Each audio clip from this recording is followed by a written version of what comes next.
Well, now this is the Swiss master, Roger Federer, the number 2 seed, 6-1, 6-3, 6-3 over his good pal, Stan the Man, Stanislas Wawrinka. And Roger Federer disposing of the Swiss threat. First ever Grand Slam quarterfinal, all Switzerland. Wawrinka couldn't come up with the goods that disposed of Andy Roddick. Federer through to the semis, and here he is after the match with Colette.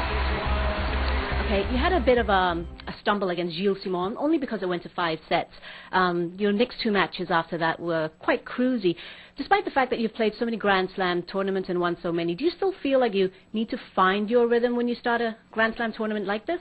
Clearly, yes, absolutely. I mean, I think it's not so simple to just come out and play at the perfect match in the first few rounds.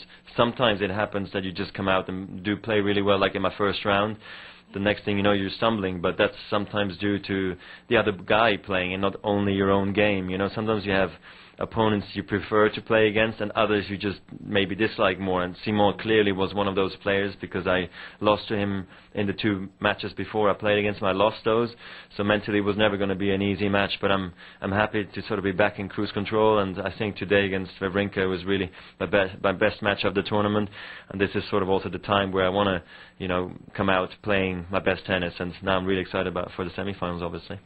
Now, you say there are some players you'd rather not meet. Would you prefer not to meet Berdych, or would you prefer not to meet Djokovic?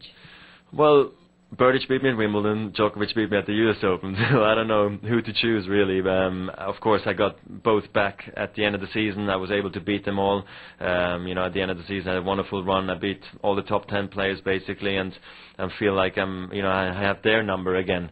But they're both good enough to beat me. They've proven it in the past. Berdych beat me, I think, twice last year. Djokovic might have also beaten me twice last year, and I think that makes it a very tough matchup for me in the semis. I'll definitely watch it tonight and see what I can take out of that match. Now, before we let you go, Vijay Amritraj fronts the show that we do on the Australian Open, and one of the viewers wrote him an email saying, could you please give this to Roger? Yes. They've been trying to put this tribute to you on your website, but because it's so long, they can't actually get it up, because they can only do it in 3 paragraphs, and apparently they don't know how to do it. So we thought it'd be easier just to pass it to you. Well, thank you. I'm always happy to receive such things. Would you like to say hello to your fans in Asia? Yes, sure. Hello, everybody. Thanks for all your support. I know there's many out there, and I always appreciate it. Thank you very much. Roger, all the best. Thank you very much. Bye-bye. Bye-bye. That was lovely.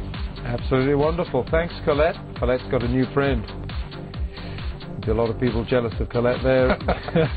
Roger Federer is through to the semi-final. He went past Stanislas today and Novak Djokovic. That's a repeat of the 2008 semi-final where Djokovic came through and he went on to win his one and his only Grand Slam.